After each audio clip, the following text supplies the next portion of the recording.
Welcome to your Cougar 29MBS. Taking a look underneath the front cap, we're going to have our docking lights, which is the front cap lights. And then go back underneath, we're going to have a battery box. That is our battery disconnect, which if you turn it off, will kill off everything to the battery except for the carbon monoxide detector. That will always draw power as a safety feature. So anything over 3-4 days, I would disconnect the negative. And then in the winter, if you don't have a heated barn, I would take my battery right out and store it in my basement. On your landing gear, you got that black little tab on the top. Take that off. There's a spot for a socket to manually override your landing gear. There's one on all 4 of your jags. So looking at our off-door side, I got my tester tank right now. It shows red on that reader right there. It's pointed to the left. Oops, sorry. But I have the tank that I'm at right now open, so when I flip this to the right, it goes green, signifying that it's drawing gas. Red is empty. Underneath our baggage door, we're gonna have our auto level system, our solar controller, which takes the power from the panel, brings it to the batteries, trickle charging, and above that we're gonna have a disconnect for our inverter. Our inverter is gonna be above that, which has a power button, which we need to have it pushed in while we're driving to give it power. So it gives power to our refrigerator, again, while driving or in the middle of nowhere in a sense. And then we're gonna have our wet bay. Up top, we're gonna have our hot and cold outside shower, which this end screws into up top there. Spray off dogs, fish, feet, or yourself, or anything you want to spray off outside. Water heater bypass, which will bypass the water heater so antifreeze can't get into it. And then our winterize, when we're on, turns this into a suction, so you can cut off the end of a hose, put it to the jug of antifreeze. And once you're bypassed into winterize mode, start flooding that antifreeze through the system. And then below that, we got our city connection. You will want a water pressure regulator for that. Drops down the pressure. Campgrounds are pushing for a lot of people. Next to that, we're gonna have our black tank flush, which is a sprinkler inside the black tank, trying to spray off all the sensors of all the toilet paper. And then below that, we're gonna have our black and gray pole. We like to do our black tank first, black tank flush, and then gray water last because it's the cleanest water. And then above that, we're gonna have our TV hookups and a solar panel hookup if you do want to get a solar panel. Next to our water bay, we have our solar hookup if you want another solar panel. And then you have your TV and satellite hookups. All right, our water heater. So once you're dewinterized, what you're gonna do is you're gonna take your anode rod, which is gonna break down over time. Basically, once it's at 50%, you're gonna need a new one. It's the drain plug. Goes right in the hole at the bottom. Tighten that down. Again, once you're dewinterized, you'll tighten that down, plug in your water, and then you're gonna go inside your camper or go to your outside shower, start opening up your hot line. We're gonna get rid of all the air that's in here and fill it up with water. We need to fill it up before we turn the button on inside. So once you have a good flow of water coming out of your spigots, you'll also probably be able to hear it. You can also pull the pressure release valve to have a little water come out just to make sure that it's full. But then once you know that it's full and you got water in the system, you can go inside and turn the button on. To drain it, you're gonna have a pressure release valve.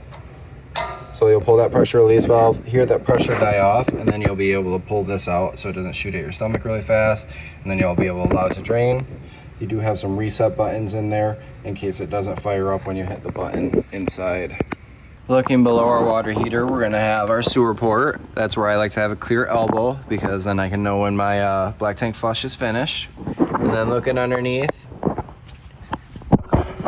we're gonna have a blue and red hose with valves on them. That's your low point drains for your hot and cold lines for winterizing and dewinterizing. You can hit the teeth of your slide out gears with a dry graphite or WD-40 to help with the noise. Taking a look at the keys, we got the purple ones, which are gonna be the front door, your gray ones, which are gonna be the baggage doors, and the silver one is gonna be that fresh water. Toward the back of our camper, by our tires, we're gonna have our fresh tank fill. It's just a gravity fill. And then in between the tires, actually that's not a great spot, we'll look from behind. We're gonna have, one second, right there. That's our fresh tank drain, right between the tires in the middle. Then that's our furnace exit port, so let little kids know that that's going to get hot when you're using the furnace. Above that, we're going to have our stovetop fan exit port, so just make sure the little flaps are open if you're using it so the air has somewhere to escape. Then in the very back right corner, we're going to have another gray tank pull exit port and our sewer hose storage. Our backup camera ready. You just got to take that circle black plate off. Behind there, there's a cord for a plug and play. Put the monitor into your cigarette lighter. Turn your running lights on your vehicle to allow them to pair. Below that, we got our hitch. Hitch is rated for 300 pounds. Taking a look at our panel, zeros is going to be the passcode. The lights on the tanks will grow as they fill up. Black tank, don't wait till full. Battery, your water pump, turning it on. Not going to turn the water heater on because I don't have water in the system. Interior lights. HVAC. So front is just going to be your AC. And then the rear will have the furnace.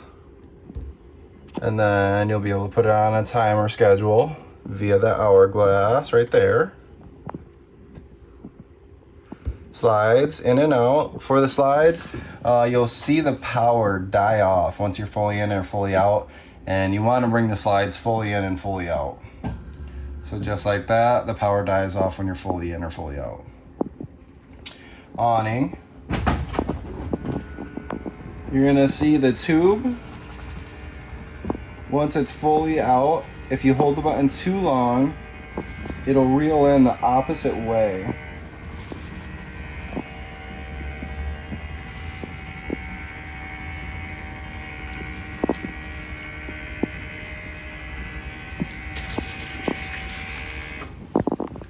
Right out there, I can see that tube. I'm fully out. And then to pitch it for the rain, just bend in that elbow if you want the rain falling this way, or bend that elbow if you like the rain falling the other way. And then we're gonna reel that back in. The top right corner of the awning, there's a little black tab, a little circle tab. If you take that off, kind of hit it with a socket to manually override the awning in case it electrically goes out on you. When you're walking in by the stairs, we're gonna have our carbon monoxide detector. That's gonna always draw power. Then you're gonna have your breakers and your fuses, labeled just like a house. I would definitely bring some 12-volt fuses with you. Get those at Walmart, AutoZone, anywhere like that. The fireplace is a space heater. Controls are on the top right. Got a power button. You can change the colors. And then the 3 low wavy symbol is your temperature, and then the up and down arrow will change the temperature to what you would like it to be. Then you can put a timer up to 8 hours. Radio stations are going to be wherever you are. You got zones 1 and 2 there on the left. 1 is inside, 2 is outside. It does have Bluetooth though, so you can hook up to your phone. 12-volt fridge is trickle charging while you're driving. Got a power button up here. 5 seconds to turn the fridge on and off. 1 is the warmest, 5 is the coldest, and then you got fridge settings, then you got freezer settings, and then you got nighttime mode. If you need more directions or info for the microwave, you can reference the manual packet. But the stovetop, it's fastest to light all 3 up top if you're going to light the oven. The oven is the longest gas line, so it will take a little bit to light. But what you'll do is, this is your igniter on the left. It constantly turns to the right, does not turn to the left. We're going to open up our gas lines. Light those. And then if we're to light the oven, what you'll do is hold this to the pie light symbol, push that in, and while you're pushing it in, you're gonna hit the igniter and wait for that spark back there to turn into a flame. And then when it's a flame, you can release it and go to desired temperature that you would like to be at. To turn the table into a bed, what you'll do is go underneath. You have this little locking bracket. Put that to the left, you'll be able to push down. Bring the table down, and then you use the cushions as the rest of the bed. And then when you raise this back up, the little tab will go in front of this little white block. And that's what's going to stop it from not being able to go down. On the sides of your recliners, you're going to have your heat, your light, and your massage, and your drawstring to release the leg. Same thing for the other one. Your toilet is a foot push pedal. You want to push that down, put at least a gallon into the tank with toilet chemical, just so something's breaking down smells and solids, and then wait until 2/3 full to clean out the tank, and then just repeat that process. And then inside your master bedroom, you're gonna have USBs, 110 outlets on each side, and then on your ceiling and wall, you're gonna have your TV hookups. For your awning, once it's fully out, you'll be able to see the tube at the end. If you hold the button too long, it'll reel in the opposite way. And then pitch it for the rain, what you'll do is bend in this elbow, or that elbow if you'd like the rain to fall the other way. And then it's just in and out.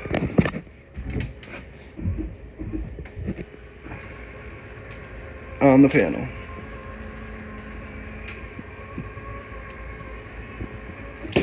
They say you can reel it in bent like this, but I'll push it straight a little bit before I really reel it in. Also, on the top right corner of your awning cap, you're gonna have this little black circle tab. You'll be able to take that off, and inside there's gonna be a spot for a socket to manually override the awning in case it electrically goes out. Keystone Cougar 29MBS.